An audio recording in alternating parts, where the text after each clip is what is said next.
Okay, hello everyone. For today, we are going to talk about digital self, another perspective that we are going to take in understanding the self. So let us begin. Now let us start this discussion by looking at these guide questions. Okay, so I would guess that most of you here, and if not all, most of you here are exposed to social media and you do maintain your social media account every single day or every other day, and there are people who spend a lot of time in the social media. So here are some interesting questions to start this discussion. So do you think spending too much time in cyberspace affects our personality? Okay, so I think it depends on the types of contents that you see on the cyberspace. Okay, for example, I don't want you to assume that simply using social media will make you a bad person or will make you an irresponsible person, because you can use social media in an active way. Okay, in a way that you will be critical about what you see or what you read or what you share. Okay, but I do think that if you spend a lot of time in social media, it will influence your personality. Okay, say for example, if you expose yourself to posts that are full of gratitude, full of happiness, and full of goodness, then you are more likely to be um, to show these attitudes as well in your personal life. For example, you can be more grateful or you can be happier because those are the things that you see that are being shared in social media, and those are the attitudes being endorsed by your friends. On the other hand, if you expose yourself to hatred, if you expose yourself to anger, if you expose yourself to negative messages, then maybe you're also going to embody those emotions, and you're also going to be impulsive in the way that you display anger, you display your emotions, because you see that these things are being allowed online. So maybe you will think that, what if I do this in real life? Okay, so what's important is for you to be conscious on how you take in information, and you don't have to believe everything that you hear online. Okay, and you don't have to agree with everything that you see. Okay, what's what's important is that I want you to learn how to healthily criticize what you read and what you hear online, because not everything that you see online would be will influence you in a positive way. Okay, so is there a big difference between the self online and the real self? Okay, personality came from the Latin word persona, and persona means theatrical mask, or the mask being worn by people in the theater when they perform. Hence, when we are trying to manage our presentation, of course you're trying to present your way in the best possible manner. Okay, you're trying to present the best version of yourself to other people.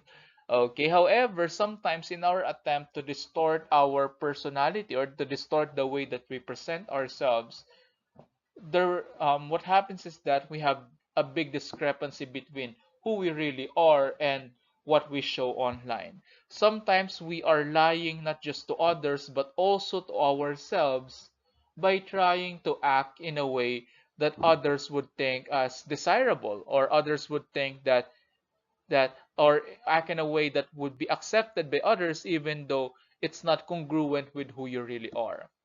Okay, so you need to be aware of the image that you're presenting in real life and the image that you're presenting online, and I hope that there's no big discrepancy between who you really are and who you are trying to be.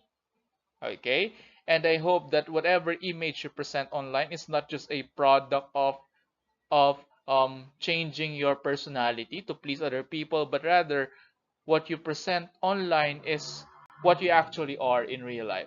Okay, and no need to lie about yourself, because you don't need to seek others' approval.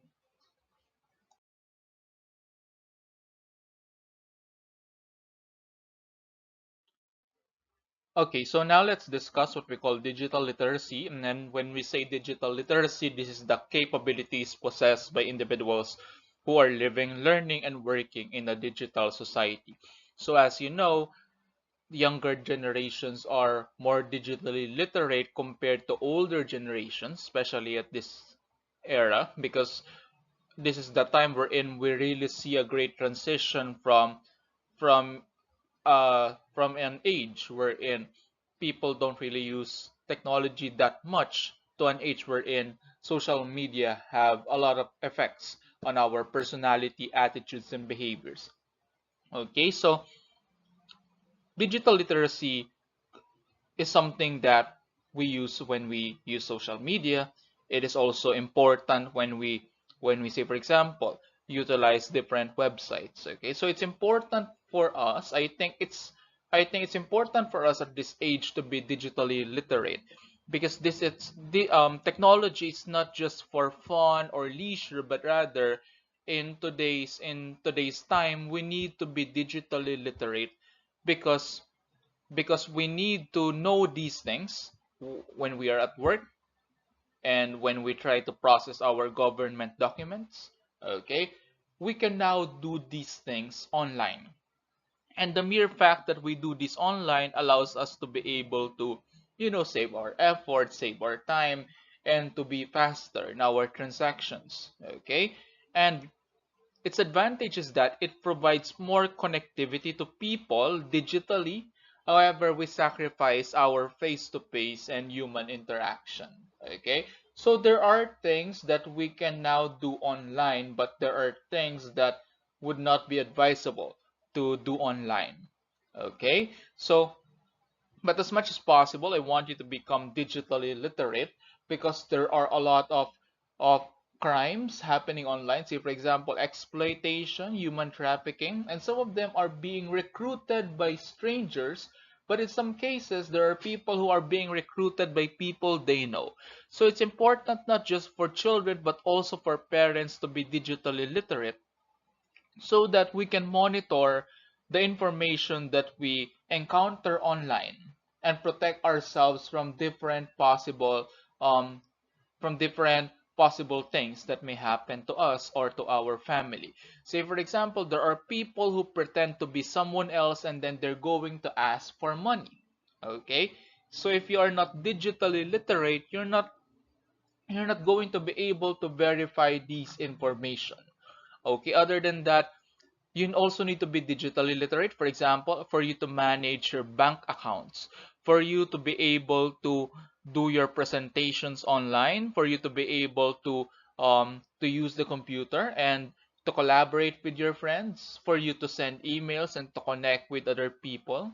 Okay, so digital literacy is not something bad as it was viewed by the generations before us. And I also think that at this time, they also realized that technology is not that bad after all. And we don't just use technology just for fun and leisure, but rather we use technology because it makes work easier and it makes us become more productive in what we do. Okay? So what makes the cyberspace a dangerous place to be? Okay, so remember, there are people who are not that responsible in using the social media. That's why instead of being helpful, they end up being disruptive or toxic. Okay, and why does that happen? Because in the social media, people are more willing to speak out and misbehave. I think there's nothing wrong with speaking out. However, people differ in comparison to each other in the way that we deliver our message. Okay, and sometimes it's easy to be misinterpreted in the social media and it spreads like wildfire. Like people are going to share what you have said, and even though you follow it up with something to clarify what you have said, people will stick on the negative information that they encounter and make a big deal out of it. Okay? So it's also the opportunity of other people to misbehave because they're not being watched. Okay? Unlike in real life that you cannot say what you want to say because you will be criticized in the social media, If you are not so conscious about your online persona, then you can misbehave, you can troll people, you can send hate messages, okay, and you can send bad or negative influence to other people, okay. Other than that, this happens because the authority is minimized. Like no one is watching your social media activity.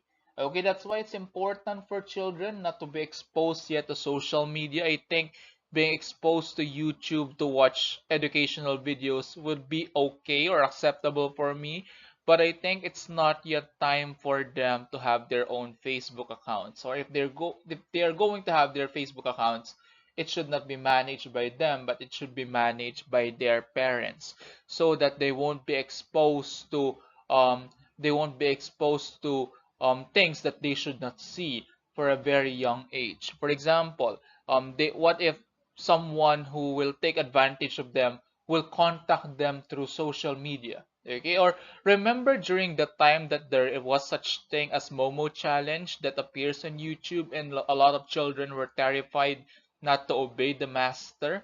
So what they do is that they do a lot of things for the master, okay, so that they won't get the punishment. And because digital literacy is still not that high at that age, then they believe everything that they see. So it's important for parents to screen activities of their children in the social media, especially that there is no authority who will monitor what you post or what you share.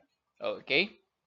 So this happens because we have such thing called as online disinhibition. And when we say online disinhibition, you have a tendency to have a lack of restraint when you're communicating online. Or in other words, you can say things online that you cannot say in real life. Okay, because online you know that your parents will not be able to see what you post, or online your teachers will not be there to correct what you say, or your teachers will not be there to react to what you post. Okay, so this is something that we should be conscious about, and later on, let's see the types of online disinhibition.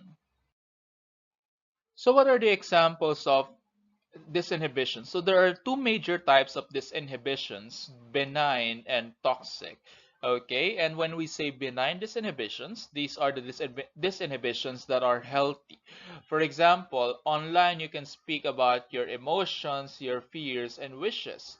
And perhaps this person cannot talk to his parents about his emotions. That's why he showed these emotions online, hoping that someone out there will be responsible enough to hear his messages and talk to him. Okay, sometimes it's helpful rather than disruptive. And sometimes we also share our fear, and I hope that people will not take advantage of others when they show their fears or when they talk about their fears online. And we also share about our wishes, like your dreams, your dream places, your dream destinations, or your dream or what you want to do in life. And people will show their support, especially if your friends are responsible or they're not the toxic type of friends online.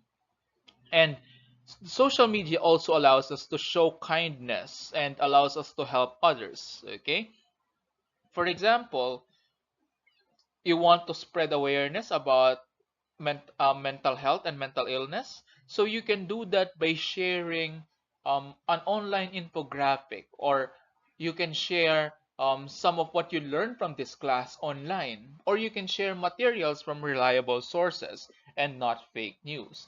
And you won't be able to reach that amount of people if you have done it offline, okay? Especially that offline perhaps you are shy, or you're not given opportunities to speak. So if you do it online, you'll be able to reach a lot of people, and with those things that's actually helpful, okay, because you're helping spread awareness, and that's also one way of helping. Okay, and for example, you can also show kindness by starting a campaign or participating in a campaign actively, and not just in social media. So if you share a common hashtag with others, it doesn't necessarily mean that you are already helping. I also urge you to take actions and not just to speak in social media. Other than that, we can also combat loneliness and through online interaction. So don't always think that Facebook or other social media platforms are negative, because for people this might be their only way to combat loneliness. What if the person is abroad? What if the person is alone in his or her place? Then how is he or she supposed to relate to other people? Okay, so that's their only way of connecting to each other and finding emotional support. Okay, so that's the healthy type of disinhibition, because normally we cannot speak about these things offline, especially if the people around you are not that aware. Okay, so what they do is that they don't listen to what you have to say. On the other hand, we also have what we call toxic disinhibition.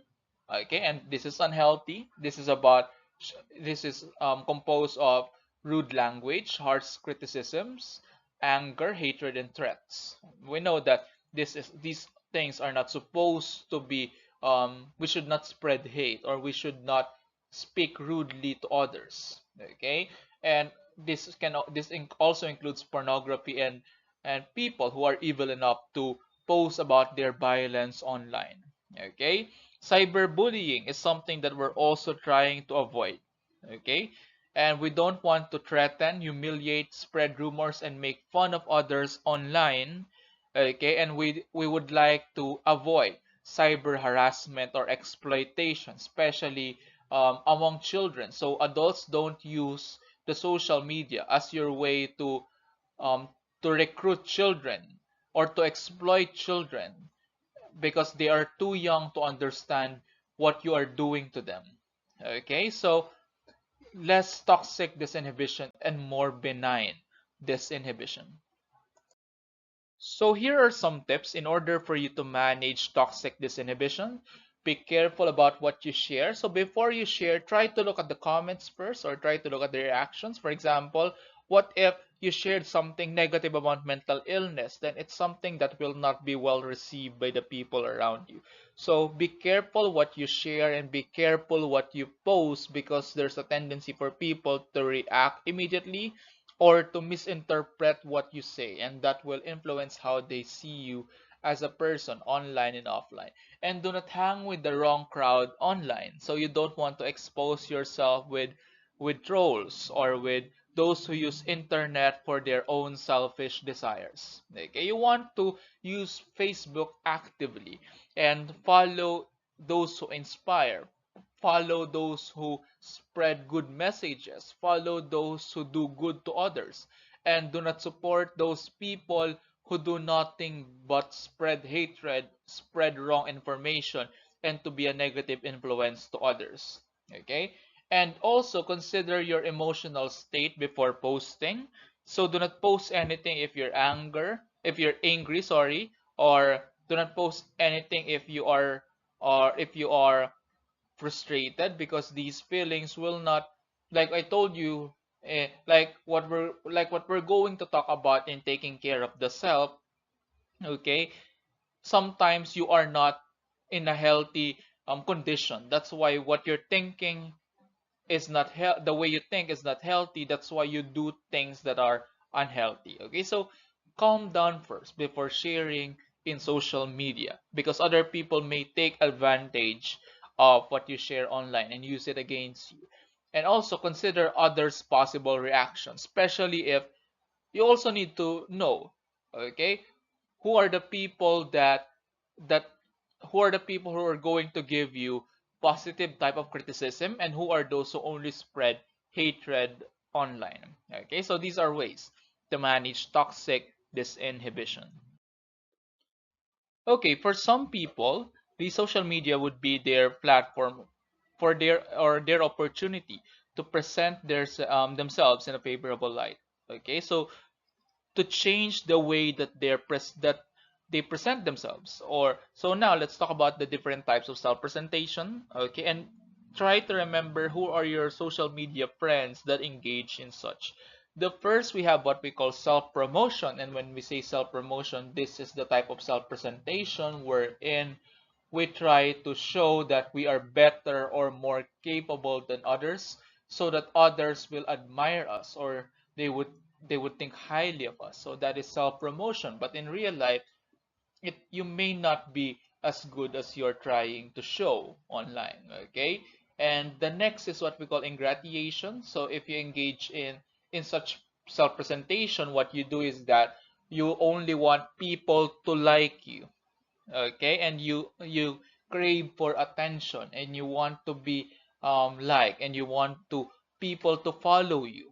Okay, and that's not healthy, after all, because if you engage in such, there might be people who's going to be annoyed with what you're doing. Okay, and then they will express their disappointment, or they will tell you that you should not be doing such thing, and you may end up being offended if if they tell you that you are wrong. Other than that, we also have exemplification, or these are the people who have the intention to make others feel that they are not as good as him. Okay, these are people who will show that they are hardworking, that they are dedicated, and others are not as worthy as him. Okay, and he stays at work and he always study even at night. So this is one way to make others feel bad, or to make others feel that they are not good enough. So do not engage in such. We also have intimidation, or instilling fear in other people. You want people to think that you're dangerous or ruthless, and you want people to be afraid of you, so that's not good as well. And also we have what we call supplication. So in supplication, you want to appear handicapped, unfortunate, or helpless, and you want people to show mercy, and you want people to take care of you. But for some, there's a reason for them. There's a reason why they are showing that they need help in social media, while for others they only do that to get attention. Okay, so do not do this to get attention, because there are others who post online that they need help because they really need help, but because others are only posting for attention, what happens is that those who really need help gets ignored. Okay, so try to try to avoid toxic self presentations. Okay, so I don't want you to think that the social media is always bad, or is always a negative influence. Okay, and right now what I'm going to do is that I'm going to present two psychological studies, and if you are interested, you can just search these titles in Google Scholar and read them on your own. Okay, so what I learned from this first study entitled Generation Validation, the Role of Social Comparison in Use of Instagram Among Emerging Adults, is that there are some people who think that their self-worth is dependent on social media. So what happens to them is that if they don't get the type of validation that they need online, then they feel bad. Okay, they feel inadequate. But if you're the type of person who do not depend on social media, but rather you don't you don't ask for others' validation, okay, then you will not be affected if not all people online like you. Okay, so what I'm saying to you is this: if you want to feel good about yourself, you're the only one who can make yourself feel good. And do not depend on others. Do not ask for others' validation, because not everyone is going to like us, and it's not your mission to make everyone like you. Okay, so to answer the question, is social media always bad? No. Okay, because there are people who do not depend on social media when it comes to their self-worth, and when it comes to their self-esteem. Other than that, here's another study. Does Facebook make us sad? Hunting relationships between Facebook use and depression among Filipinos. And you know what they discovered? There's no statistical relationship between Facebook and depressive symptoms. Hence, Facebook alone doesn't make us sad. So if you're sad because of social media, maybe it's not because of Facebook, but rather it's because of your attitudes. Okay, so social media is not that bad after all. Sometimes it's just our attitude and our characteristics that make social media a bad influence to our life. Okay, so what I like about recent changes is that in Instagram, you can no longer see the number of likes that a person has. And that's very helpful, because in psychology, we have such thing known as social comparison. Or when we say social comparison, you always compare yourself to others, and that becomes worse in social media because you can see others post about their relationships, their financial blessings, their new house, etc. But if you're the type of person who would like to be better than others, then the social media is a dangerous place for you to be. Okay, so I really like the fact that you can no longer see the number of likes so that you will not compare yourself to others, especially when it comes to likes. Okay, so I want you to also to practice lesser amount of social comparison, not just in social media, but also in your personal lives, because the less comparison you make, then the happier you become and the more contented you become. So basically, that is it for our discussion on the digital self, and I hope that you did learn a lot from this discussion, and I want you to be more responsible in your use of social media and use it as a platform to connect with others and not to spread hatred. Okay? And I hope you learned a lot. Thank you for listening.